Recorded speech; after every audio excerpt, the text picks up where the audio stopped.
यहाँ एक तरफ होने वाला है विराट की जिंदगी का सबसे बड़ा खुलासा, तो वहीं और उलझती जा रही है इन दोनों की जिंदगियां। हाल फिलहाल आपने देखा होगा कि किस तरह से सई विराट को सच बताने के लिए राजी ही नहीं है। दूसरी तरफ जगताप सई के करीब जाने की कोशिश कर रहा है। जगताप सई से बात करने की कोशिश करता है, लेकिन ये बात उसके पिता को पसंद नहीं आती। दूसरी तरफ विराट ये ठान लेता है कि वो जान कर रहेगा कि सभी के पिता कौन है। इस बीच विराट के सामने एक बड़ा खुलासा होने वाला है। लास्ट एपिसोड में सई विराट को बहुत कुछ सुनाती है। वो उसे हर एक वो बात कहती है जो वो नहीं कहना चाहती है। दरअसल विराट जगताप और सई के रिश्ते पर सवाल उठा देता है, जिसके बाद सई बौखला जाती है और विराट को बड़ी तेजी के साथ जवाब देती है और कहती है कि लोगों का प्रॉब्लम ही है कि अगर एक लड़की अकेले रह रही है, सिंगल मदर है, सबको लगता है कि उसका किसी और के साथ कोई चक्कर है। अगर तुमसे पट जाए तो सेट हो गई और नहीं पटे तो किसी और से सेट हो गई।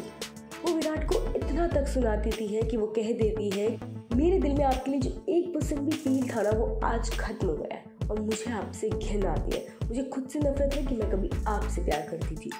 सई विराट को बहुत कुछ सुनाती है, यहाँ तक कि उसे चाटा भी मार देती है और विराट बुद्ध बन के खड़ा हुआ सब सुनता रहता है। जहाँ विराट बस ये जानना चाहता है कि सभी का बाप कौन है, वही सही किसी कीमत पर ये बात बताने को तैयार नहीं है। उसे ये भी कह देती है कि आप होते कौन है मुझसे पूछने वाले? क्या मैंने आपकी जिंदगी में कभी घुसकर आपसे पूछा कि आपने क्यों पाखी से शादी करी? नहीं ना, तो आप क्यों मेरी बेटी और मेरी जिंदगी में दखलंदाजी किए जा रहे हैं? इतना ही नहीं, यहाँ तक कि सई ने विराट को जेल भेजने की भी धमकी दे दी। जी हाँ, विराट से उसने कहा कि अगर उससे दोबारा ऐसी हरकत करी तो ना ही वो दोबारा चांटा मारने में देर लगाएगी और ना ही पुलिस कंप्लेंट करने में। वो उस पर हैरेसमेंट का भी केस लगा सकती है। वो विराट से कहती है कि आपको कम से कम अपनी पोस्ट का तो लिहाज करना चाहिए एसीपी साहब, इतने वक्त से पुलिस में काम कर रहे हैं, इतना तो पता ही होगा ना आपको कि किसी औरत की मर्जी के खिलाफ उसका हाथ पकड़ना कानूनी जुर्म है।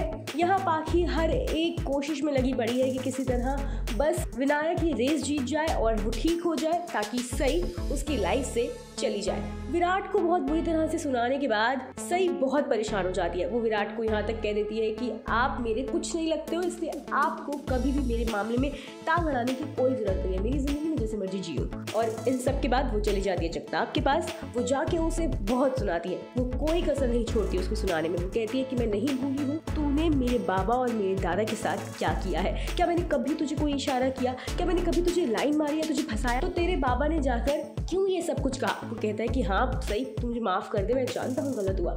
लेकिन सही तो किसी की सुनने को तैयार ही नहीं है। सही ने बुरी तरह से सबको लपेट दिया और बस उसके सर पे एक भूत सवार है कि उसकी बेटी और उसके ऊपर जो सवाल आज खड़े किए गए हैं उसका किसी को कोई हक नहीं है। कोई हक नहीं है विराट को जानने का कि सभी के बाबा कौन है। कोई हक नहीं है जगताप को सभी के पास आने का, उसकी केयर करने का। वो जगताप को सीधा सीधा बोल देती है कि अगर वो फिर से ऐसा कुछ होता है तो वो दोबारा कभी भी जगताप को सभी के आसपास भटकने नहीं देगी। यहाँ विराट वापस घर लौटता है तो वो बौखलाया होता है। वो सही की इन बातों पर काफी ज्यादा गुस्सा होता है, नाराज होता है, चिल्लाता रहता है और जब घर जाता है तो बस अपना मुंह हाथ साफ करता है और बाकी को कुछ नहीं बताता। लेकिन आने वाला एपिसोड काफी ज्यादा धमाकेदार होने वाला है। अब आने वाला एपिसोड बहुत ही ज्यादा धमाकेदार होने वाला है क्योंकि अब फाइनली विराट को पता चल जाएगा कि सई उसकी बेटी है।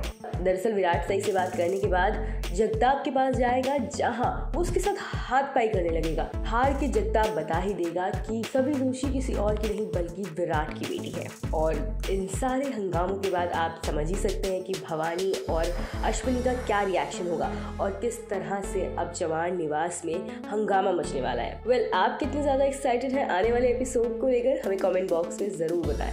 ऐसी ही टीवी जगत से जुड़ी खबरों के लिए सब्सक्राइब कीजिए ट्विस्ट एंड टर्न्स को और बेल आइकन भी जरूर दबाएं ताकि अगली वीडियो का नोटिफिकेशन आपसे मिस ना हो।